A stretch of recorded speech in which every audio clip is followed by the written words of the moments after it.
parole est à Monsieur Jean-Pierre Door. Merci, Monsieur le Président. Je voudrais rappeler, Madame la ministre de l'Éducation nationale, qui êtes-vous? Qui êtes-vous pour vous adresser ainsi à un élu de la nation, vous qui ne l'avez jamais été? Monsieur le Président, ma question s'adresse à Monsieur le ministre des Transports. Je voudrais revenir sur le rapport Duron. Il y a une semaine, s'il vous plaît, les élus membres de l'Association des villes de France et de l'Association des régions de France faisaient part de leur vive inquiétude quant à l'avenir des trains intercités. Ces mêmes élus, dont je suis, craignent le démembrement pur et simple d'un outil essentiel pour le développement de nos territoires. Les conclusions du rapport de notre collègue M. Duron confirment nos craintes, puisque c'est l'ensemble du réseau intercité qui est mis à mal avec des suppressions de lignes et la diminution ou la fermeture de nombreuses dessertes. Ce projet est dangereux. Il pèse par exemple sur la ligne classée grande ligne SNCF Paris-Cône-Nevers et porterait un coup fatal à de nombreux bassins de vie. À Montargis et à Gien, par exemple, ce sont des milliers de personnes qui, chaque matin, empruntent le train matin et soir. Renoncer à ce type de transport signifiera la perte sèche de l'emploi pour la majorité d'entre eux. Ce n'est pas envisageable.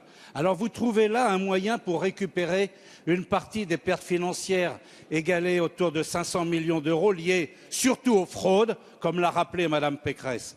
Pour ma part, je reste persuadé qu'une ligne ferroviaire rend d'immenses services et est un élément pilier dans l'équilibre social et économique de nos territoires.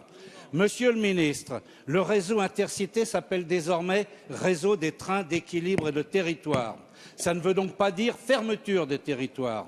Les intercités rendent des services à des millions de Français. Ne les fermez pas. Ouvrez éventuellement la concurrence, comme l'évoque la directive européenne à échéance 2019. La parole est à Monsieur Alain Vidalis, secrétaire d'État chargé des transports, de la mer et de la pêche. Oui, merci, Monsieur le Président. Monsieur le député, les travaux qui ont été confiés à la commission Duron sont des travaux qui ont été confiés à une commission parlementaire et en l'état, le gouvernement entend analyser ces conclusions sans se trouver engagé. Mais ces travaux sont extrêmement pertinents et ils le sont d'autant plus qu'ils reprennent les conséquences de la dernière convention pour la gestion des trains d'équilibre du territoire qui a été signée en 2010. Est-ce que les problèmes de vieillissement du matériel, est-ce que les problèmes de déficit, est-ce que les problèmes de concurrence avec les TER ont été traités à cette époque-là? Non.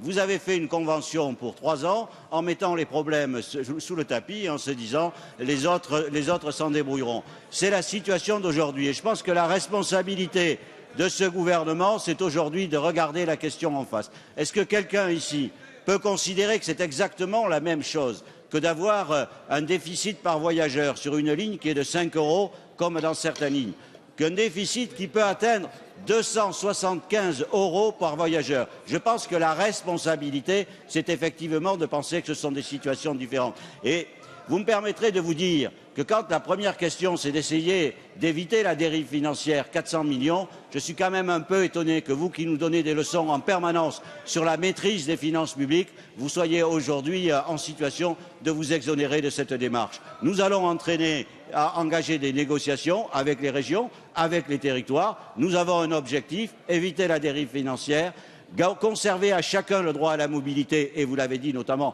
quand il s'agit des transports au quotidien, et maintenir les possibilités d'aménagement du territoire. Je pense qu'au contraire aujourd'hui, comme l'a fait la Commission qui a une étude ligne par ligne, dans la transparence, nous arriverons à ces solutions et vous ne pouvez pas aujourd'hui vous exonérer des responsabilités et notamment de ce que vous n'avez pas eu le courage de faire. Merci.